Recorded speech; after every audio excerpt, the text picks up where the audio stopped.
የልቡና ችሎት ደራሲ ዲያቆን በረከት አዝመራው አዘጋጅ ገብረ መስቀል ወርቅነህ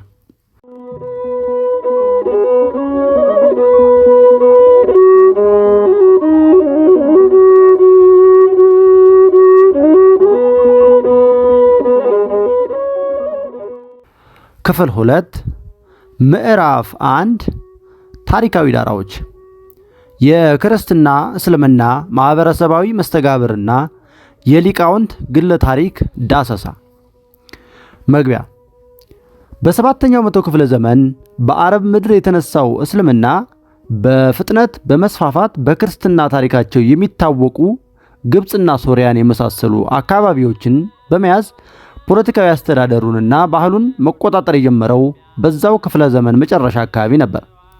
ዘመኑ በክርስትና ውስጥ ነገረ ክርስቶሳዊ ልዩነቶች የተካረሩበትና የባዛንታይን ነገስታት የቄልቄዶን ጉባኤን ያልተቀበሉ የሶሪያ የግብጽና ሌሎች አብያተ ክርስቲያናትን በማሳደድ ያማረሩበት ጊዜ ስለነበር ወደ እነዚህ አካባቢዎች የእስልምና መስፋፋት ጉዞ ብዙም ተግዳሮት አልገጠመውም ነበር። እንዲያውም ተግዳሮት ከመሆኑ በተቃራኒ አዲሶቹን የእስልምና ገዢዎች ከሮማውያን ጭቆና እንደ መዳኛ አድርገው በተስፋ የተቀበሏቸው ክርስቲያኖችም እንደነበሩ ታሪካዊ መረጃዎቻቸው ያመለክታል። በሌላ በኩል እስልምና ከመነሳቱ በፊት ባሉት 10 ዓመታት የባዛንታይን ክርስቲያን ነገስታትና በአሁኑ ኢራን የኖሩ የነበሩ ፋርሳውያን ከ30 ዓመታት በላይ ተከታታይ ጦርነት ውስጥ ተጠምደው ስለነበሩ ሁለቱም በእጅጉ ተዳክመው ነበር። እስልምና በመጀመሪያዎቹ ዘመናት በቀላሉ የኃይል የበላይነት ካገኘባቸውና በፍጥነት ከተስፋፋባቸው ዋና ዋና መንገዶች መካከል ይህ በአካባቢው ለመቶዎች ዓመታት ኃያል የነበሩ የእነዚህ ሁለት ታላላቅ መንግስታት በዚህ ረጅም ጦርነት መዳከም አንዱ ነበር። ይህ የመንግስታት መዳከም ከላይ ከጠቀስነው ከክርስቲያኖች መካከል ከነበረው በዋናነት የባህልና የፖለቲካ ልዩነቶች የተጫኑት የአስተምህሮ ልዩነት የተነሳ ክርስቲያኖቹ በአንድነት መቆም ባለመቻላቸው ይልቁንም አንዳንዶቹ አዲሶቹን እስላማዊ ወይም የእስላም ገዢዎችን መደገፍ በመጀመራቸው ከተፈጠረው ሌላ መዳከም ጋር ተደምሮ ለአዲሶቹ ጦረኛ ተስፋፊዎች አመቺ ዕድል እንደፈጠረ ዘመናዊ ታሪክ አጥኚዎቹ ይናገራሉ። በዚህም የተነሳ የዘመኑ ሙስሊም ተስፋፊዎች ክርስቲያኑን ግዛት ሁሉ ጠቅልለው ማሸነፍና መቆጣጠር ባይችሉም ቀድሞ በባዛንታይን ነገስታት ስር የነበሩ እንደ ግብጽና ሶሪያ የመሳሰሉ ክርስቲያናዊ ማህበረሰቦችን በግዛታቸው ስር ማድረግ ችለዋል። እነዚህ ህዝቦች በረጅም ታሪክ አልፈው አሁን የያዙትን መልክም ይዘዋል። ሙስሊሞቹ ይህ በመጀመሪያዎቹ ዘመናት ያገኙት የጦርነት ድል የአምላካቸው እርዳታ ያለበትና የእምነታቸውን እውነተኛነት የሚመሰክር እንደሆነ ይቆጥሩና ይናገሩ ነበር። ክርስቲያኖቹ በበኩላቸው ይህ በጦርነት የመስፋፋት ስኬት ለጦርነት ሃይማኖታዊ ትርጉም በመስጠታቸውና በሕጋቸው ስጋውያን ተስፋዎች ጋር የሚያያዝ እንጂ የእምነታቸው እውነተኛነት ምስክር ሊሆን እንደማይችል ይከራከራሉ። ይልቁንም እግዚአብሔር ክርስቲያኖች በአስተምህሮው በመከፋፈላቸው የተነሳ በመቆጣቱ የመጣባቸው ተግሳጽ እንደሆነና እግዚአብሔር በፈቀደው ጊዜ የሚጠፋ ክስተት እንደሆነም ይናገራሉ። እነዚህን ከመስፋፋት ታሪክና አምላካዊ ጣልቃ ገብነት ጋር የሚያያዙ ክርክሮች በምዕራፍ 2 እና 5 በሰፊው እናያቸዋለን። ከላይ ባጭሩ በዳሰስነው ሂደት በተፈጠሩ የክርስቲያኖችና የሙስሊሞች ተቀላቅለው የሚኖሩባቸው ግዛት ውስጥ ሃይማኖታዊ ክርክሮችና ውይይቶች ወይም ተዋስኦዎች ይደረጉ ነበር።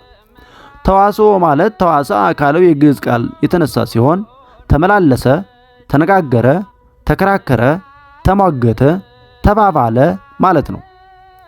በተለይ በመጀመሪያዎቹ ዘመናት ከሊፋዎቹ ሳይቀር የሚሳተፉባቸው ተዋስኦዎችን ለማድረግ የተሻለ ነጻነት እንደነበር የታሪክ ድርሳናቱ ይናገራሉ።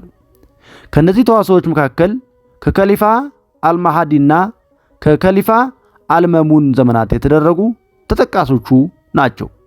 ይህ ነጻነት በቀጣይ ዘመናት እየቀነሰም ይመጣል። በተዋስኦዎች ውስጥ ክርስቲያኖች የማያልፏቸው መስመሮች በእስላማዊ ገዢዎች ሕግ እየሆኑ ስለመጡ እንደቀደሙ ዘመናት በግልጥና በነጻነት መተቻቸት ከባድ እየሆነም ይመጣል። ነገር ግን በቀጣይ ዘመናትም ቢሆን ተዋስኦዎቹ ጨርሰው አልተቋረጡም። በየክፍላተ ዘመናቱ የተጻፉ ድርሳናት ያልተቋረጡ ነገር ግን እየቀነሱ የሄዱ ተዋስኦዎች መኖራቸውን ያሳያሉና ዘመናት እየገፉ ሲሄዱ ከ11ኛው መቶ ክፍለ ዘመን በኋላ ደራሲያኑ ከአረብ ክርስቲያኖች መካከል መሆናቸውን እየቀነሰ ብዙዎቹ ድርሳናት በባዛንታይን ወይም ምስራቅ ኦርቶዶክስና በምዕራብ ወይም ካቶሊክ አብያተ ክርስቲያናት ሊቃውንት እየሆነ ሄደዋል። ለዚህም ለውጥ ሁለት ምክንያቶች ይጠቀሳሉ። የመጀመሪያው በእስልምና ግዛቶች ውስጥ ላሉ ክርስቲያን ሊቃውንት ቀድሞ የተጻፉ የጥብቅና ድርሳናት ወይም አፖሎጄቲክስ እያሻሻሉ ከማሰራጨት ባለፈ አዳዲስ ድርሳናትን መጻፍ ከባድ እየሆነባቸው መምጣቱን ይጠቁማል። ይህም የሆነው ቀስ በቀስ እየተበራከቱ ከመጡ ገደባዊ እስላማዊ ሕጎች የተነሳ ነበር። ሁለተኛው ምክንያት ደግሞ እስልምና ያልደረሰባቸው የባዛንታይንና የምዕራብ አብያተ ክርስቲያናት ሊቃውንት እስልምና ቀድሞ እንደተረዱት በዋናነት ዘውጋዊና ፖለቲካዊ እንቅስቃሴ ብቻ ሳይሆን ከክርስቲያኖች ዘንድ የጥብቅና መልስ የሚያስፈልጋቸው አስተምህሮ ያለው ሃይማኖት መሆኑን ዘግይተው ቢሆን እየተረዱት መምጣታቸው ነው። እነዚህ በእስልምና ገዢዎችና ሕጎች መስተዳደር የጀመሩና ተዋስኦዎች ይደረጉባቸው የነበሩ አካባቢዎች ቀድሞ ክርስትና ተስፋፍቶባቸው የነበሩ ናቸው። ብዙዎቹ በምንፍቅና ይጠረጠሩ የነበሩ ሰዎች እነ ንስጥሮስ፣ አርዮስ፣ መነናውያን፣ ሶስት መለኮት የሚሉ የዮሐንስ ተዓቃቢ ተከታዮች ወዘተ ከማዕከላዊ የክርስትና ግዛቶች እየሸሹ ወደ ዳር በመሄድ ይኖሩባቸው የነበሩ መሰደጃ አካባቢዎች በመሆናቸው ይህ በዘመኑ የነበረ የተወሳሰበ ሃይማኖታዊ ሁኔታ ለእስልምና አነሳስ እና አስተምህሮው ታሪካዊ ዳራ ሆኗል። በሌላ በኩል እስልምና ዘውጋዊ ገጽታ ያለው በመሆኑ ከእስማኤላውያን ጋር ስለሚያያዝ ቁርአን የተጻፈበት የአረበኛ ቋንቋና የባህል ከእስልምና አስተምህሮ ጋር ተዳብለው እየተስፋፉ በእነዚህ አካባቢዎች ላይ ሌላ ደርብ የማንነት ለውጥ ቀስ በቀስ መከሰት ጀምሯል።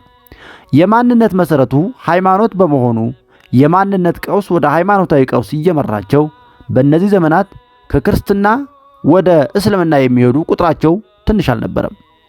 ከቀደምት ዘመናት ጀምሮ በመካከለኞቹ ዘመናት ይደረጉ የነበሩ ተዋስኦዎች በእነዚህ ድርብርብ ሃይማኖታዊ፣ ማህበራዊና ፖለቲካዊ ማዕቀፎች ውስጥ ይደረጉ ነበር የነበሩም በመሆናቸው ግን መገንዘብ ተዋስኦዎችን በአውዳቸው ለመረዳት ያስፈልጋል። በየዘመናቱ እየተተረጎሙ ወደ ሀገራችን ኢትዮጵያ ከገቡ የተለያዩ ሃይማኖታዊና ፍልስፍናዊ ድርሳናት አንጻር ሲታይ እነዚህ የመካከለኛ ዘመናት የክርስትና እስልምና ተዋስኦዎችን የያዙ የግዕዝ ድርሳናት ስርጭታቸው ዝቅተኛ ሆኖ እናገኘዋለን። በእርግጥ ድርሳናቱ ወደ ግዕዝ ቅጂዎች ጨርሰው አልገቡም ማለት አይቻልም። በ16ኛው መቶ ክፍለ ዘመን መጀመሪያ ዓመታት የደብረ ሊባኖስ እጨጌ የነበረው መነኩሴ እንባቆም ለግራኝ አህመድ አንቀጸ አሜን በሚል ርዕስ ጽፎ በላከለት መጽሐፍ ውስጥ እነዚህን በመካከለኞቹ ዘመናት በአረብኛ፣ በሶሪያኛ ወይም ሱርስት፣ በግሪክኛና በላቲን ቋንቋዎች በተጻፉ ትውፊታውያን የክርስትና እስልምና ተዋስኦዎች ውስጥ ያሉ ሐሳቦች በብዛት ተካተው ስለሚገኙ ቢያንስ ከላይ የጠቀስናቸውን ብዙዎቹን ቋንቋዎች ያውቅ የነበረ አባ እንባቆም በማጣቀሻነት ተጠቅሞባቸው እንደነበረ መገመት ይቻላል። ወደፊት እንደምንዳስሰው እርሱ ራሱ በትውልዱ አረብ የነበረና ወደ ኢትዮጵያ መጥቶ ክርስቲያን የሆነ ሰው ስለነበር ለነዚህ ቀደምት የጥብቅና ድርሳናት እንግዳ የነበረ ማለት ይከብዳል። እነዚህ የእስልምና ክርስትና ተዋስኦዎችን የያዙ ድርሳናት በቀደሙ ዘመናት በሌሎች ኢትዮጵያውያን ሊቃውንት ዘንድ ይታወቁ ነበር፣ ከታወቁስ በምን ያህል ስፋት ይታወቁ ነበር የሚሉ ጥያቄዎች ሰፊ ጥናቶችን የሚፈልጉ ጉዳዮች በመሆናቸው ከዓላማችን አንጻር ለጊዜው እናልፋቸዋለን። ድርሳናቱ ሰፊ የሆኑ ስርጭት እንዳልነበራቸው ግን እስካሁን ከተደረጉ የግዕዝ ድርሳናት ጥናቶች ተነስቶ መናገር ይቻላል። የኢትዮጵያ ጥንታውያን መጻሕፍት ካታሎግ ያዘጋጁ ፕሮፌሰር ጌታቸው ኃይሌ እና ቀሲስ ዶክተር አምሳሉ ተፈራ፣ ዊሊያም ራይት እና ሌሎች የውጭ አጥኚዎች ድርሳናት ውስጥ ከአንቀጸ አሜን በስተቀር ሌሎች ወጥ የሆነ የክርስትና እስልምና ተዋስኦ የያዙ የጥብቅና ድርሳናት አናገኝም። ቢያንስ የዚህ መጽሐፍ አዘጋጅ ድርሳናቱን አላገኛቸውም። በዚህ ምዕራፍ ለክርስትና እስልምና ተዋስኦዎች ዳራ የሆኑ ሃይማኖታዊ፣ ማህበረሰባዊና ፖለቲካዊ ማዕቀፎች ባጭሩ እንዳስሳለን። ይህም በሚቀጥሉት ምዕራፎች የምናያቸውን ሃይማኖታዊ ተዋስኦዎች በአግባቡ የምንረዳበት አውድ እንዲኖረን ይረዳናል። በመቀጠልም በመካከለኞቹ ዘመናት በተደረጉ የክርስትና እስልምና ተዋስኦዎች ውስጥ በጉልህ ሁኔታ ድርሳናት በመጻፍ የተሳተፉ ክርስቲያንና ሙስሊም ሊቃውንትን፣ አረቦች፣ ግሪኮችና ምዕራባውያን እናስተዋውቃለን። አቀራረቡ አጫጭር ግለ ታሪኮቻቸውንና ከጉዳዩ ጋር የተያያዙ ዋና ዋና ድርሳናቶቻቸውን በመዘርዘር ይሆናል። ሃይማኖታዊ፣ ባህላዊና ፍልስፍናዊ ዳራዎች በእስላማዊ ግዛቶች በመጀመሪያዎቹ የእስልምና 100 ክፍለ ዘመናት። በዚህ ንዑስ ርዕስ ቀደም ብለን ያነሳናቸውን እስልምና በተነሳበት 7ኛው መቶ ክፍለ ዘመን በአካባቢዎቹ የነበሩትን ሃይማኖታዊ፣ ባህላዊና ፍልስፍናዊ ዳራዎች ባጭሩ እንዳስስበታለን። የክርስትና የትምህርተ ሥላሴና የትምህርተ ሥጋዌ አስተምህሮዎች በሶሪያ፣ ግብፅና ባዛንታይን ቅድመ እስልምና ሁኔታዎችና አዳዲስ ተግዳሮቶችን እንዳስስ። የክርስትና አስተምህሮ በአምላክ መገለጥ ወይም ዲቫይን ሪቪሌሽን ላይ የተመሰረተ ነው። በወንጌል እንደተጻፈው ክርስቶስ ሰው ሆኖ ባስተማረው ትምህርት አንድ መለኮታዊ ባህሪ ያላቸው 3 አካላት በተለያዩ መንገዶች ተገልጠዋል። ከነዚህ የወንጌል መገለጦች ውስጥ የጎሉትን ለመጥቀስ ያህል ክርስቶስ በተጠመቀ ጊዜ በዮርዳኖስ ወንዝ የታየውን አምላካዊ መገለጥ ማንሳት ይገባል። የሰውን ሰውነት ለብሶ ተዋህዶ የተገለጠውና ሰው ከመሆኑ የተነሳ የኦሪትን ሕግ ሁሉ የፈጸመው ኢየሱስ ክርስቶስ በዮርዳኖስ ወንዝ መካከል ቆሞ በዮሐንስ እጅ ተጠምቆ ሲወጣ ሰማያት ተከፈቱ። በእርሱ ደስ የሚለኝ የምወደው ልጅ ይህ ነው የሚል የእግዚአብሔር ምስክርነት ድምፅ ከሰማይ ተሰማ። መንፈስ ቅዱስም በርግብ አምሳል ወርዶ በዮርዳኖስ በቆመው በኢየሱስ ክርስቶስ ላይ ተቀመጠ። ይህ በማቴዎስ ወንጌል ምዕራፍ 3 ቁጥር 16 እስከ 17፣ በማርቆስ ወንጌል ምዕራፍ 1 ቁጥር 11 እስከ 12 ተጠቅሶ የምናገኘው ነው። ይህ ክስተት የዘካርያስ ልጅ አጥማቂው ዮሐንስና ሌሎች የክርስቶስ ሐዋርያት የዓይን ምስክሮች ሆነው በወንጌል ያሰፈሩት የጻፉልን ታላቅ መገለጥ ነው። ይህ መለኮታዊ ምስጢር በዮርዳኖስ በጥምቀት ተገልጦ ብቻ የቀረ አይደለም። ኢየሱስ ክርስቶስ የመጣበትን ሥራ ጨርሶ ወደ ሰማይ ሊያርግ ሲል ለሐዋርያት በሰጣቸው ተልእኮ አሕዛብን ሁሉ በእነዚህ መለኮታውያን በሆኑ 3 አካላት በአብ በወልድ በመንፈስ ቅዱስ ስም እንዲያጠምቋቸውና ትእዛዛቱን እንዲፈጽሙ እንዲያስተምሯቸው አዟል። እንግዲህ ሂዱና አሕዛብን ሁሉ በአብ በወልድና በመንፈስ ቅዱስ ስም እያጠመቃችኋቸው ያዘዝኋችሁንም ሁሉ እንዲጠብቁ እያስተማራችኋቸው ደቀ መዛሙርቴ አድርጓቸው። እነሆም እኔ እስከ ዓለም ፍጻሜ ድረስ ሁልጊዜ ከእናንተ ጋር ነኝ ይላል የማቴዎስ ወንጌል ምዕራፍ 28 ከቁጥር 19 እስከ 20። ሌላኛው መገለጥ ክርስቶስ ከሐዋርያቱ መካከል የተወሰኑትን ይዞ ወደ ረጅም ተራራ ካወጣቸው በኋላ ያሳያቸው ነው። በተራራው ላይ ቆመው ሳለ የኢየሱስ ክርስቶስ ፊቱ በድንገት እንደ ፀሐይ ያበራል፣ ልብሱ እንደ ነጭ ብርሃን ይሆናል። እግዚአብሔር በዮርዳኖስ በእርሱ ደስ የሚለኝ የምወደው ልጄ ይህ ነው የሚላችሁን ስሙት በማለት የሰጠውን ምስክርነት በዚህ ተራራም ይደግመዋል። በማቴዎስ ወንጌል ምዕራፍ 17 ቁጥር 1 እስከ 5 እንደተጠቀሰው። ይህንን ምስጢር ካዩ ሐዋርያት መካከል አንዱ የሆነው ጴጥሮስ ክርስቶስ ካረገ ወደ ሰማይ ከወጣ ወይም ከፍ ከፍ ካለ በኋላ በጻፈው መልእክቱ ሁኔታውን እንዲህ በማለት ያስታውሰዋል። የእርሱን ግርማ አይተን እንጂ በብልሃት የተፈጠረውን ተረት ሳንከተል የጌታችን የኢየሱስ ክርስቶስን ኃይልና መምጣት አስታወቅናችሁ። ከገናናው ክብር በእርሱ ደስ የሚለኝ የምወደው ልጄ ይህ ነው የሚል ያ ድምፅ በመጣለት ጊዜ ከእግዚአብሔር አብ ክብርንና ምስጋናን ተቀብሏል። እኛም በቅዱሱ ተራራ ከእርሱ ጋር ሳለን ይህንን ድምፅ ከሰማይ ሲወርድ ሰማነው ብሎናል ሐዋርያው ቅዱስ ጴጥሮስ በመልእክቱ። እንዲሁም በማቴዎስ ወንጌል ምዕራፍ 17 ከቁጥር 1 እስከ 10፣ አንደኛ ጴጥሮስ መልእክት ምዕራፍ 1 ከቁጥር 16 እስከ 18 ላይ በተጠቀሰው የመጽሐፍ ቅዱስ ክፍል ኢየሱስ ክርስቶስ በትምህርቱ እግዚአብሔር አባቱ እንደሆነ፣ እርሱ ዓለምን ለማዳን የሰውን ባህሪ ለብሶ የመጣ የእግዚአብሔር ልጅ እንደሆነ፣ እርሱም ከእግዚአብሔር አብ ጋር አንድ እንደሆነ፣ ከእርሱ ጋር አንድ የሆነና ከአብ የሚወጣ መንፈስ ቅዱስ ጰራቅሊጦስ ሌላ መለኮታዊ አካል እንደሆነና ሌሎች የሦስቱን አካላት መለኮታዊነት የሚገልጹ ትምህርቶችን ደጋግሞ ተናግሯል።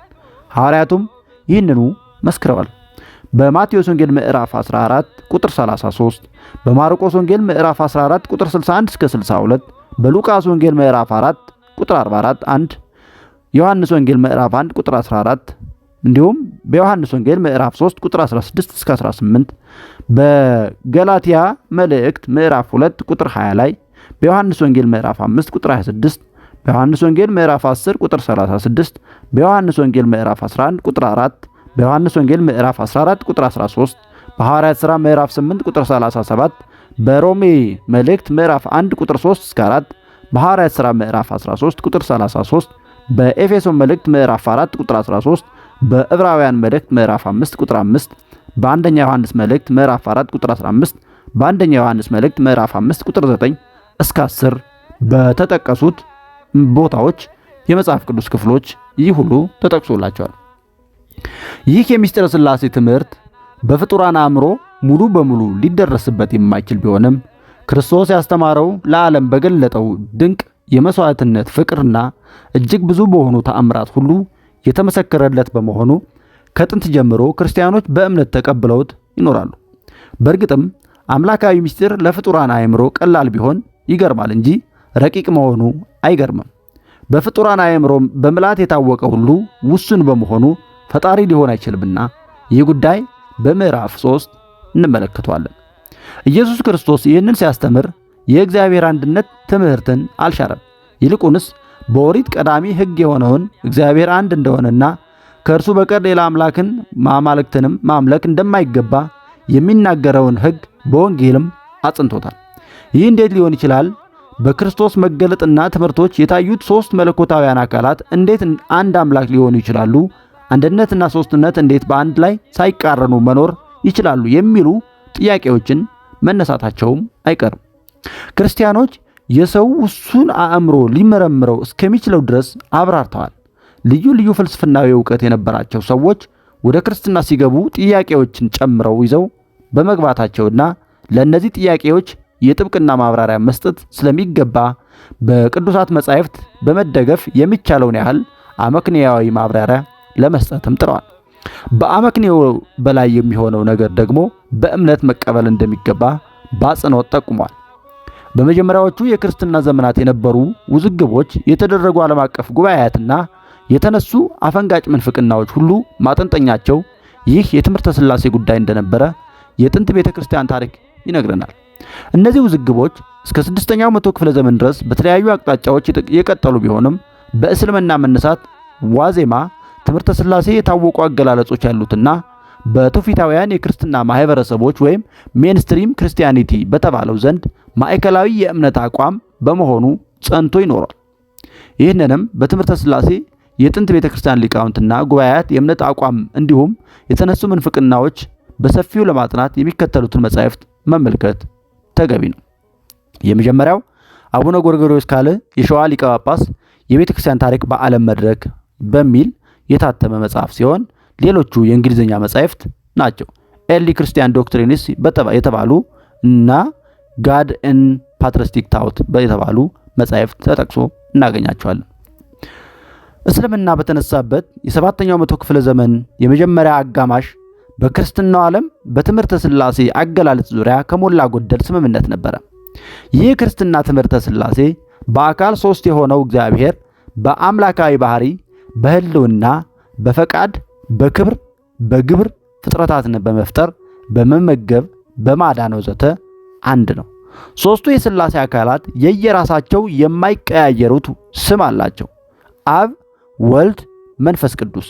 በእነዚህ ስሞች የሚገለጡ አንዱን ከሌላው የሚለዩ ሶስት አካል ግብራት የአብ ወልድን መውለድ እና መንፈስ ቅዱስን ማስረጽ፣ የወልድ ከአብ መወለድና የመንፈስ ቅዱስ ከአብ መስረጽ፣ እነዚህ ተለያይተው የታወቁ ግብራት ናቸው። ግብር ማለት እንግዲህ የግዕዝ ቃል ሲሆን ስራ፣ ድርጊያ፣ ነገር፣ የተደረገ፣ የሚደረግ ማለት ነው። አለቃ ኪዳነ ወልድ ክፍሌ በመጽሐፈ ሰዋስው ወግስ እንደገለጹት ማለት ነው። የአካል ግብራት የሚለው አገላለጽ እግዚአብሔርን ሶስት ሳይሆን አንድ ከሚያደርጉ ከብዙ ሌሎች ባህሪያዊ ስራዎች ግብራተ መለኮት ለመለየት ነው። መስረጽ ማለት ግን በግዕዝ መውጣት ማለት ነው። ሰራጺ ማለት የሚወጣ ማለት ነው። መንፈስ ቅዱስ ከአብ የወጣ ወይም የሰረጸ ይባላል። ወልድ ደግሞ ከአብ የተወለደ ይባላል። ሁለቱም ቃላት መውጣትን መገኘትን የሚያመላክቱ ቢሆኑም በትምህርተ ሥላሴ የተለያየ ረቂቅ ግብራት ናቸው። የሁለቱ ልዩነት በፍጡራን አእምሮና ቃላት ሊገለጽ የማይችል በመገለጥ የሚታመን ምስጢር ነው። ሊቃውንት ይህንን በመጠኑ ለማመላከት የቃል ከአእምሮ መውለድና ወይም መወለድና የእስትንፋስ ከቃል ጋር አብሮ መውጣትን፣ የአቤል ከአዳም መወለድና የሔዋን ከአዳም መውጣት የመሳሰሉ ምሳሌዎችን ይጠቀማሉ። ይህ ጉዳይም በምዕራፍ 3 ይጠቀሳል። አብ ወልድን ወለደ፣ መንፈስ ቅዱስን አሰረጸ እንጂ እርሷ አልተወለደም ወይም አልሰረጸም። ወልድም ከጊዜ በፊት በቅድምና ከአብ ተወለደ እንጂ እንደ አብ አልወለደም አላሰረጸም፣ እንደ መንፈስ ቅዱስም አልሰረጸም። መንፈስ ቅዱስም ከጊዜ በፊት በቅድምና ከአብ ሰረጸ እንጂ እንደ አብ አልወለደም አላሰረጸም፣ እንደ ወልድም አልተወለደም። በመሆኑም ሥላሴ በአካል በስምና በአካል ግብር ሦስት ናቸው። ቀደም ብለን እነዚህ ሦስት የሥላሴ አካላት አንድ የሚሆኑባቸውን ነገሮች ዘርዝረናል። በባህሪ አንድ መሆን ማለት አንድ አካል ከሌላው አካል ልዩ ከሚሆንባቸው ከላይ ከዘረዘርናቸው ሦስት ነገሮች ውጪ በማንኛውም አምላካዊ ብያኔና ህላዌ አንድ መሆን ማለት ነው። ህላዌ ማለት የግዕዝ ቃል ሲሆን በአማርኛ መኖር፣ መሆን፣ አነዋወር፣ ኑሮ የሚል ትርጉም ይሰጣል። ቢንግ፣ ኤግዚስተንስ፣ ሰብሲስተንስ የሚሉ ነገረ መለኮታዊ ቃላትም ተመሳሳይ ትርጉም ሊሰጡ ይችላሉ በእንግሊዝኛው። እነዚህ ሦስት ነገሮች አንዱ አካል ከሌላው አካል ጋር ያለውን ንጽጽራዊ ግንኙነት የሚያሳዩ እንጂ እግዚአብሔር ከሌሎች ፍጥረታት ጋር ያለውን ልዩነት የሚገልጹ ባለመሆናቸው ሦስቱ አካላት እግዚአብሔርን ከሌሎች ፍጥረታት በሚለዩና አንዱን አምላካዊ ባህሪ ወይም ዲቫይን ኤሰንስ በሚገልጹ በማናቸውም ብያኔዎች አንድ ናቸው። ይህ ባህሪያዊ አንድነት ይባላል። የህልውና አንድነት አንዱ አካል በሌላኛው ውስጥ በፍጹምና መኖሩን የሚያመለክት ነው። እግዚአብሔር በአካላት ሦስት ነው ሲባል እነዚህ መለኮታዊ አካላት እንደ ፍጡራን በቦታ የሚወሰኑ ሳይሆኑ ረቂቃን በሁሉ የሞሉ መንፈሳውያን እና ፍጡራን ሊመረምሯቸው የማይችሏቸው ልዩ አካላት ናቸው። በአእምሮ ሊታወቁ የማይችሉ ናቸው እንጂ በፍጥረታት እንደምናውቃቸው አካላት ውሱን ቅርጽ ያላቸው አይደሉም። በመሆኑም ሦስቱ የሥላሴ አካላት አንዱ በአንዱ ውስጥ ሁሉን መልቶ በፍጽምና ይኖራል። አንዱ በአንዱ ውስጥ ይኖራል ስንል ግን እንደ ፍጥረታት ቦታ አስለቅቆ ሳይሆን ከሰው አእምሮ በሚያልፍ ረቂቅ ህልውና ነው። ይህ ምስጢር የህልውና አንድነት ይባላል። እነዚህ ከላይ የጠቀስናቸው የአንድነት መገለጫዎች ኢየሱስ ክርስቶስ ካስተማረውና ሐዋርያት ከሰበኩት የወንጌል ትምህርት የተገኙ ናቸው። በመጀመሪያ ቃል ነበረ፣ ቃልም በእግዚአብሔር ዘንድ ነበረ፣ ቃልም እግዚአብሔር ነበረ። ይህ በመጀመሪያ በእግዚአብሔር ዘንድ ነበረ ይለናል የዮሐንስ ወንጌል ምዕራፍ 1 ከቁጥር 1 እስከ 2። በዚህ ጥቅስ ቃል የተባለው በኋላ ዘመን ሥጋን የለበሰው ወልድ ነው። ቃልም በእግዚአብሔር ዘንድ ነበረ የሚለው ሁለት ጊዜ መደገሙም ወልድ ከአብና ከመንፈስ ቅዱስ ጋር የህልውና አንድነት ያለው መሆኑን የሚገልጽ መሆኑን ጥንታውያን የመጽሐፍ ቅዱስ መተርጉማን አብራርተው ጠቅሰውታል። ሌላው ደግሞ እኔና አብ አንድ ነን ይለናል በዮሐንስ ወንጌል ምዕራፍ 14 ከቁጥር 10 እስከ 11። ሌላው እኔ በአብ እንዳለው አብም በእኔ እንዳለ አታምኑምን? እኔ የምነግራችሁን ቃል ከራሴ አልናገረውም፣ ነገር ግን በእኔ የሚኖረው አብ እርሱ ሥራውን ይሠራል።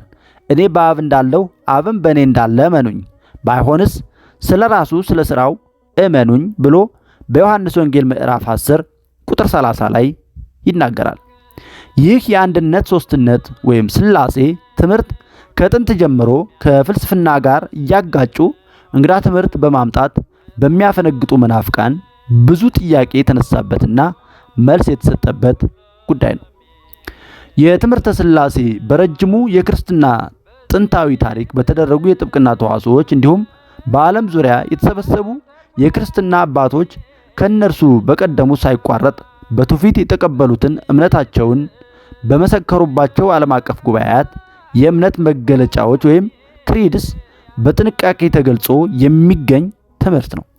ዋናው ጥንታዊ የእምነት መግለጫ በ325 ዓመተ ምህረት በኒቂያ በምትባል ቦታ የተሰበሰቡና በ381 ዓመተ ምህረት ቁስጥንጥንያ በምትባል ቦታ የተሰበሰቡ የክርስትና አባቶች የእምነት አቋም የያዘው የእምነት መግለጫ ኒቂያን ኮንስታንቲኖፕል ክሪድ ይባላል። ይህ የዓለም አቀፍ ጉባኤያት የእምነት መግለጫ በኢትዮጵያ ቤተክርስቲያን ጸሎተ ሃይማኖት እየተባለ ይጠራል። በዚህ የእምነት አቋም ውስጥ የእግዚአብሔርን አንድነትና ሦስትነት ምስጢረ ሥላሴ የሚመለከተው ክፍል እንዲህ ተገልጿል። ሰማይንና ምድርን የሚታየውንና የማይታየውን በፈጠረ በአንድ አምላክ በእግዚአብሔር አብ እናምናለን። የአብ ልጅ በሆነ በአንድ ጌታ በኢየሱስ ክርስቶስም እናምናለን። ከብርሃን የተገኘ ብርሃን፣ ከአምላክ የተገኘ አምላክ፣ የተወለደ እንጂ ያልተፈጠረ፣ በመለኮታዊ ባህሪው ከአብ ጋር አንድ ነው። ጌታ አዳኝ በሆነ ከአብ በሰረጸ በወጣ በመንፈስ ቅዱስም እናምናለን። እርሱም በነቢያት የተናገረ ነው። ከአብና ከወልድ ጋር በአንድነት እንሰግድለታለን፣ እናመሰግነዋለን ይባላል።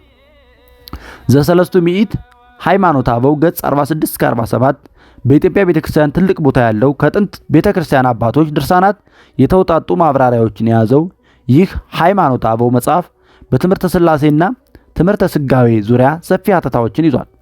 ድርሳኖቻቸው በሃይማኖተ አበው የተካተቱ ጥቂት አባቶች ከእስልምና መነሳት በኋላ የነበሩ የእስክንድሪያና የሶሪያ ሊቃነ ጳጳሳትና ምሁራን ቢሆኑም አብዛኞቹ ጽሑፎች ከ6ኛው መቶ ክፍለ ዘመን በፊት ከተነሱ የቤተ ክርስቲያን አባቶች ድርሳናት የተወሰዱ በመሆናቸው ሃይማኖተ አበው የጥንት ቤተ ክርስቲያን እምነት ያንጸባርቃል። በትምህርተ ሥላሴ የወልድና የመንፈስ ቅዱስ የባህሪ መሠረታቸው መገኛቸው አብ ነው። ነገር ግን ይህ በፍጥረታዊ መንገድ የጊዜና የክብር መቀዳደም የሌለበት ከጊዜ በፊት የሆነ ዘላለማዊ ምስጢር ነው። አብ ወልድን ስለወለደ መንፈስ ቅዱስን ስላሰረጸ ከእነርሱ በጊዜ አይቀድምም፣ እነርሱም ከእርሱ አይዘገዩም። አብ ወልድን ቢወልድም መንፈስ ቅዱስን ቢያሰርጽም በሥላሴ ዘንድ የክብር መበላለጥ የለም። ወልድና መንፈስ ቅዱስ ከአብ በመውጣታቸው ከእርሱ ጋር የባህሪ አንድነት አላቸው። በወልድና በመንፈስ ቅዱስ ያለው አምላካዊ ባህሪ በአብ ካለው ጋር አንድ ነው። አካላቸው ልዩ ቢሆንም ባህሪያቸው ግን አይከፋፈልምና ከአካላቸው ጋር ባህሪያቸውም ሶስት ነው ብሎ ያስተማረ ዮሐንስ ተአቃቢ ወይም ጆን ፊሊፖኖስ የሚባል ሰው በ6ኛው መቶ ክፍለ ዘመን የተነሳ ሲሆን ይህ ሶስት መለኮት ወይም ትራይቴዝም ተብሎ የሚታወቀው ትምህርቱ በአብያተ ክርስቲያናት ተወግዟል። ወደፊት እንደምናየው በእስልምና ድርሳናት በተለይ በቁርአን ውስጥ ሶስት አማልክት አትበሉ የሚል የተደጋገመ ትችት ይቀርባል። አንዳንድ ዘመናዊ አጥኚዎች ይህ ትችት በዘመኑ አብያተ ክርስቲያናት ሁሉ ተቀብለውት የነበረውን ትምህርተ ሥላሴ የሚመለከት ሳይሆን ዮሐንስ ተአቃቢ የተባለ ሰው እና ተከታዮቹ ያስተማሩትን የሶስት መለኮት ወይም ትራይቴዝም የስህተት ትምህርት የሚገልጥ ነው የሚል ሐሳብ ይሰጣሉ። ይህ ከላይ በአጭሩ ያቀረብነው ትምህርተ ሥላሴ በባዛንታይን፣ በኢትዮጵያ፣ በህንድና በምዕራብ አብያተ ክርስቲያናት እንዲሁም በ7ኛው መቶ ክፍለ ዘመን ሁለተኛ አጋማሽ ጀምሮ በሙስሊም ጂሃዲስቶች በተያዙና በከሊፋዎቻቸው ይገዙ በነበሩ በግብጽ በሶሪያና በሌሎች የመካከለኛው ምስራቅ ክርስቲያኖች ዘንድ ተቀባይነት የነበረው መሰረተ እምነት ነው። እስልምና ሲነሳ በክርስትናው ዓለም ይህ የትምህርተ ሥላሴ ዳራ ነበር። ምስጢረ ሥጋዌ የወልድ ሥጋን ለብሶ ሰው መሆን የሰው ዘር በኃጢአት ምክንያት ከመጣበት ጉስቁልናና ሞት ለመዳን ከሦስቱ አካላት አንዱ የሆነው ወልድ የሰውን ባህሪ ለብሶ ፍጹም ሰው ሆኗል የሚል አስተምህሮ ነው። ሰው ሲሆን ግን አምላክነቱን ትቶ ወይም ተለውጦ ሳይሆን ከአብና ከመንፈስ ቅዱስ ጋር በአንድነት ዙፋን ላይ ተቀምጦ አምላካዊ ስልጣን፣ ምስጋናና አምልኮ ሳይጓደልበት ፍጹም ትሁት ሰው ሆኖ ለሰዎች መዳን መከራን፣ ውርደትንና የመስቀል ሞትን ቢቀበልም ፍጹም አምላክ በመሆኑ በአምላካዊ ክብሩና ስልጣኑ ከአብና ከመንፈስ ቅዱስ አላነሰም። የእግዚአብሔር ልጅ ሰው የሆነው በራሱ በአብና በመንፈስ ቅዱስ ፈቃድ ነው እንጂ በራሱ ፈቃድ ብቻ አይደለም። እግዚአብሔር በፈቃድ አንድ በመሆኑ የሦስቱ አካላት ፈቃድ አንድ የእግዚአብሔር ፈቃድ ነው እንጂ ብዙ የሚለያዩ ፈቃዶች አይደሉምና። ሥጋን ለብሶ ሰው የሆነው የእግዚአብሔር ልጅ አካላዊ ቃል ኢየሱስ ክርስቶስ በቀዳማዊ ወይም ዘላለማዊ ልደቱ በሰማይ እናት የለውም። ሐሳብ ቃል ከአእምሮ እንደሚወጣ ረቂቅ በሆነ ልደት ከጊዜ በፊት ከዘላለም ከአብ ተወልዷልና። በኋለኛው ዘመን ሰው ሆኖ ሲወለድ ደግሞ ምድራዊ አባት የለውም። በአምላካዊ ኃይል ከድንግል ማርያም በድንግልና ያለ አባት ተጸንሶ ተወልዷልና። በመሆኑም እግዚአብሔር አብ የኢየሱስ ክርስቶስ አባት የሚባለው ሰው ሆኖ በተወለደበት የኋለኛው ልደቱ በኩል በተናጠል ሳይሆን ዘመን ከመቆጠሩ በፊት ከአብ በተወለደው ረቂቅና መንፈሳዊ ቀዳማዊ ልደቱ በኩል። ነገር ግን ቀድሞ ዘመን ሳይቆጠር ከአብ የተወለደው በኋለኛው ዘመን ሰው ሆኖ ከድንግል ማርያም የተወለደው አንድ ወልድ ልጅ ነው እንጂ ሁለት አይደለም። ሰው ሲሆን ከተፈጸመው ረቂቅ የተዋህዶ ምስጢር የተነሳ አብ አባት ቢባል ለወልድ መለኮት ብቻ አይደለም። ድንግል ማርያምም እናት ስትባል ለወልድ ሰውነት ብቻ አይደለም። ክርስቶስ ከተዋህዶ በኋላ አንድ እንጂ ሁለት አይደለምና ወልድ ከድንግል ማርያም ሰው ይሆን ዘንድ መንፈስ ቅዱስ የማርያምን ሰውነት አንጽቷል። በኃጢአትና በመርገም ከመቆሸሽ ጠብቋታል። የክርስቶስ ሰውነት ከእርሷ ተወስዶ የእግዚአብሔር ልጅ ከእርሷ ሰው ይሆን ዘንድ በንጽህና አስጊጧታል። በመሆኑም በቅዱሳት መጻሕፍት ኢየሱስ ክርስቶስ ከመንፈስ ቅዱስና ከድንግል ማርያም ሰው ሆነ ተብሎ ተነግሯል። ይህ ግን ከላይ በተነገረበት ምክንያት እንጂ መንፈስ ቅዱስን እንደ አባት በመቁጠር የተባለ አይደለም። መንፈስ ቅዱስ በባህሪ ግብሩ ከዊኑ የወልድ መንፈስ እንጂ አባት ሊባል አይገባምና በሉቃስ ወንጌል ምዕራፍ 1 ቁጥር 35 ላይ እንደተጻፈው የእግዚአብሔር ልጅ ሰው የመሆን ወይም የሥጋዌ ስሙ ኢየሱስ ክርስቶስ ነው። ኢየሱስ ማለት መድኃኒት ማለት ሲሆን ክርስቶስ ማለት የተቀባ መሲህ ማለት ነው። እነዚህ ስሞች ወልድ ሥጋን ለብሶ ተዋህዶ ሰው የሆነበትን መንገድ እና ሰው ሆኖ መጥቶ ያደረጋቸውን የማዳን ሥራዎች የሚገልጡ ናቸው። በማቴዎስ ወንጌል ምዕራፍ 1 ቁጥር 21፣ በሉቃስ ወንጌል ምዕራፍ 1 31 ቁጥር 31፣ እንዲሁም በሉቃስ ወንጌል ምዕራፍ 2 ቁጥር 11፣ እንዲሁም በሉቃስ ወንጌል ምዕራፍ 4 ቁጥር 18፣ በትንቢተ ኢሳይያስ ምዕራፍ 61 ቁጥር 1 እንደተጠቀሰው ሰው ሆኖ ስለ ሰው ዘር ሁሉ መዳን የመስቀል መከራ ተቀብሏል፣ ሞቷል። በሦስተኛውም ቀን ከሙታን ተለይቶ ሞትን በመለኮታዊ ኃይል ስልጣኑ ድል አድርጎ ተነስቷል። የምሥራቹን ወንጌል ተቀብለው በትምህርቱ አምነው የሚከተሉትን ሁሉ ከኃጢአትና ሞት አድኖ የዘላለም ሕይወትን ይሰጣቸዋል። ይህ ሰው ሆኖ መከራ የተቀበለው ኢየሱስ ክርስቶስ በኋላም በዚሁ በለበሰው ሥጋ በታላቅ መለኮታዊ ክብር መጥቶ በሕያዋንና በሙታን ላይ ይፈርዳል። ይህ ከላይ በአጭሩ የዳሰስነውን የክርስቶስ ሰው መሆን አስተምሮ ቀድሞ በጠቀስነው የጉባኤያት የእምነት አቋም ውስጥ እንዲህ ተገልጿል። ስለኛ ስለ ሰዎች ስለ መዳናችን ሲል ከሰማያት ወረደ፣ ከመንፈስ ቅዱስና ከቅድስት ድንግል ማርያም ፍጹም ሰው ሆነ። በጴንጤናዊው በጲላጦስ ዘመን ስለኛ ተሰቀለ፣ ታመመ፣ ሞተ፣ ተቀበረ። በቅዱሳት መጻሕፍት እንደተጻፈ በሦስተኛው ቀን ከሙታን ተለይቶ ተነሳ፣ በምስጋና ወደ ሰማይ አረገ፣ በአባቱም ቀኝ ተቀመጠ። በሕያዋንና በሙታን ይፈርድ ዘንድ ዳግመኛ በምስጋና ይመጣል፣ ለመንግሥቱም ፍጻሜ የለውም እንላለን። ዘሰለስቱ ምዕት ሃይማኖተ አበው ገጽ 47 ላይ ያለ ነው። በየዘመናቱ ከመደበኛ የኦርቶዶክሳዊ አስተምህሮ የሚያፈነግጡ መናፍቃን ባይጠፉም ይህ ከላይ በአጭሩ ያቀረብነው እስልምና በሶሪያ፣ ግብፅና ሌሎች አካባቢዎች በሚስፋፉበት ወቅት ክርስቲያኖች ከጥንት ጀምሮ ይዘው እስከ ዘመኑ ያቆዩት መደበኛ የክርስቶስ ሰው መሆን ወይም ሥጋዌና የመዳን ትምህርት ነው። በክርስቶስ ውስጥ መለኮትና ሰውነት እንዴት በአንድነት ይኖራሉ? ፍጹም ሰውና ፍጹም አምላክ ከሆነስ ሁለት እንጂ እንዴት እንደ አንድ ሊሆን ይችላል? የሚሉና ተያያዥ ጉዳዮች በሚብራሩባቸው መንገዶች በክርስቲያኖች መካከል ልዩነቶች የነበሩ ቢሆንም ከልዩነቶቻቸው ባሻገር በጋራ የሚያምኑትን እምነታቸውን ሁሉ ጠቅልሎ የሚቃወመው እስልምና ሲመጣ ብዙዎቹ ልዩነቶቻቸውን ወደ እምነት አገላለጾች ወይም ኤክስፕሬሽንስ ኦፍ ፌዝ ልዩነቶች አውርደው በአብዛኛው በአንድነት ይቆሙ ነበር። እነዚህ ልዩ ልዩ የክርስትና ክፍሎች በክርስትና እስልምና ተዋጽኦዎች ሐሳባቸውን ይወራረሱ እና በአብዛኛው በአንድ አቋም ይከራከሩ እንደነበር ጥንታውያን ድርሳናቶቻቸው ያሳያሉ። በዚህ መጽሐፍ ቀጣይ ምዕራፎች በምንጠቅሳቸው ተመሳሳይና የተወራረሱ የመከራከሪያ ሐሳቦቻቸው የምናየው ይህንን የጥብቅና አንድነት ነው። ከላይ ባጭሩ ከቀረቡት ትምህርተ ሥላሴና ሥጋዌ በተጨማሪ በክርስትና እስልምና ተዋጽኦዎች ውስጥ ይነሱ የነበሩት ሌሎች በርካታ ጉዳዮች አሉ። ከነዚህም መካከል የቤተ ክርስቲያን ምስጢራት፣ ጥምቀት፣ ቁርባን፣ ንስሐ ወዘተ፣ የቅዱሳን ክብርና ምልጃ፣ የመስቀልና የስዕላት ክብር፣ ምንኩስና ወዘተ በክርስቲያኖች ዘንድ የጎላ ልዩነት ሳይኖር በአንድነት የተያዙ አስተምህሮች ነበሩ። እስካሁን ከእስልምና መምጣት በፊት በክርስትናው ዓለም የነበረውን አስተምህሮ ዳራ ባጭሩ ለማሳየት ሞክረናል። እስልምና ይዞት የመጣው በአካል አንድ የሆነ የማይወልድና የማይወለድ የማይወርድ ከፍጥረቶቹ ጋር የማይጋራ የአንድ አምላክ እምነት በአረብኛው አልተውሂድ የሚባለው ማለት ነው አስተምህሮ ዋናው የእስልምና ያስተምህሮ ምሰሶ ነው። በቁርአን ምዕራፍ 4 ቁጥር 48 እንዲሁም በቁርአን ምዕራፍ 112 ቁጥር 1 እስከ 4 ተጠቅሶ እንደምናገኘው ማለት ነው። በዚህ ምክንያት በክርስቶስ ትምህርት በወንጌል ላይ ከተመሰረቱት የክርስትና ትምህርተ ሥላሴና ስጋዌ ጋር ቀጥተኛ ተቃርኖ ውስጥ የሚያስገቡ ነገሮች ተፈጠሩ።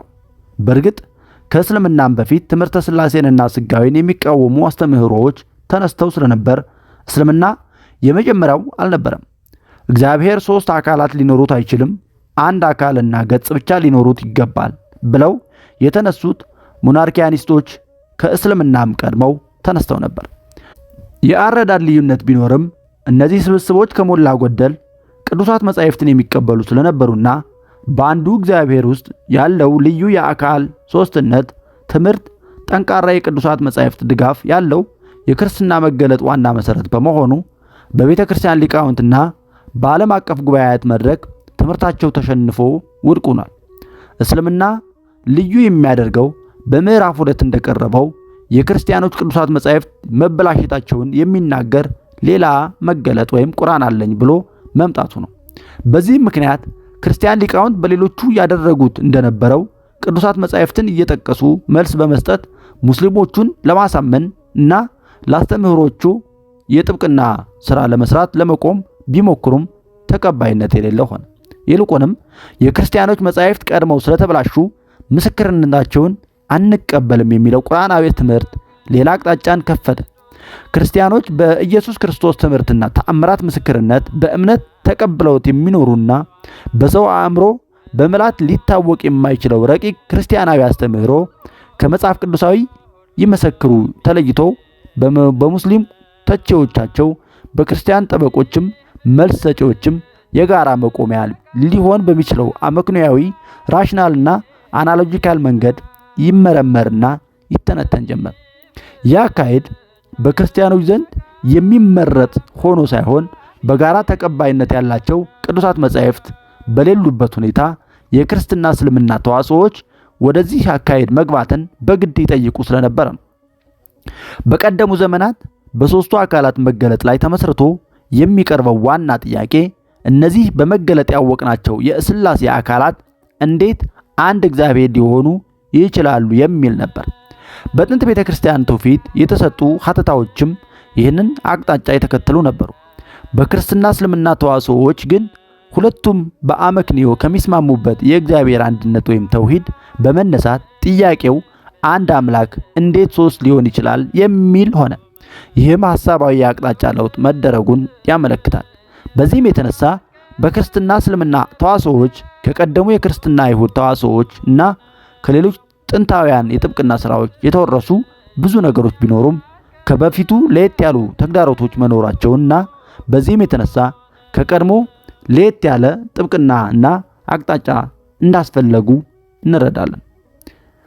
የ9ኛው መቶ ክፍለ ዘመን ድርሰት እንደሆነ የሚነገረው ሶማ ቴዎሎጂያ አረቢካ ደራሲ የጥንት ቤተክርስቲያን ታሪክ ባጭሩ ከዳሰሰ በኋላ ከጥንት መናፍቃን መካከል እንደ እስልምና ያለ ባለመኖሩ ለእስልምና ጥያቄዎች የተለየ የጥብቅና መልስ መስጠት እንደተገደደም ይናገራል።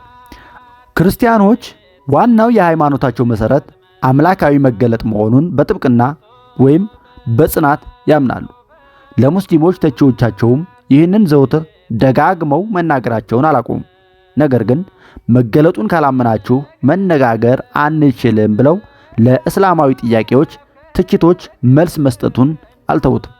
ምዕመኖቻቸውንም የሚወስድና የሚያጠራጥር አዲስ ተግዳሮት ገጥሟቸዋልና ትምህርተ ሥላሴና ስጋዌ ረቂቅ አምላካዊ ምስጢሮች በመሆናቸው በአንድ በኩል ከአመክንዮ በላይ ወይም ቢዮንድ ዘ ሪዝን የሆነ ረቂቃን ትምህርቶች እንዳሏቸው፣ በሌላ በኩል ደግሞ ኢአመክንያዊ ወይም ኢራሽናል አለመሆናቸውን ለማሳየት ሰፊ አመክንዮአዊ ማብራሪያው በመስጠትን ብዙ ርቀት ተጉዘው ለትችት መልስ ሰጥተዋል።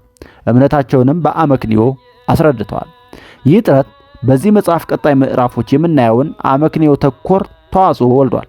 አንባቢ ሆይ በዚህ መጽሐፍ ቀጣይ ምዕራፎች በአጭሩ የቀረቡት ሐተታዎች ይህንን የክርስትና አስተምህሮ አመክንዮአዊ አለመሆኑን ለማሳየት መንገድ ተከትለው የቀረቡ በመሆናቸው አመክንዮአዊና ምሳሌያዊ ማብራሪያዎች ቢበዙባቸው በቅንጦት ሳይሆን በአስገዳጅ ችግር ምክንያት የተደረገ መሆኑን ማስተዋልና በዚሁ አግባብ መረዳት ይገባል እላለሁ።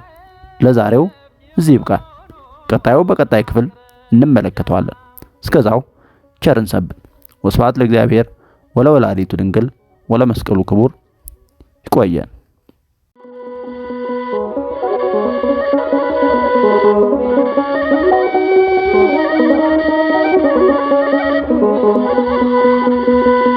መጽሐፍ ቅዱስን ሁሉም ያነበዋል። ምዕራፍና ቁጥሩ ሁሉም ይጠቅሰዋል። በዚህ ብቻ አይበቃም፣ ተርጓሚ ያሻዋል። በዚህ ብቻ አይበቃም፣ ተርጓሚ ያሻዋል።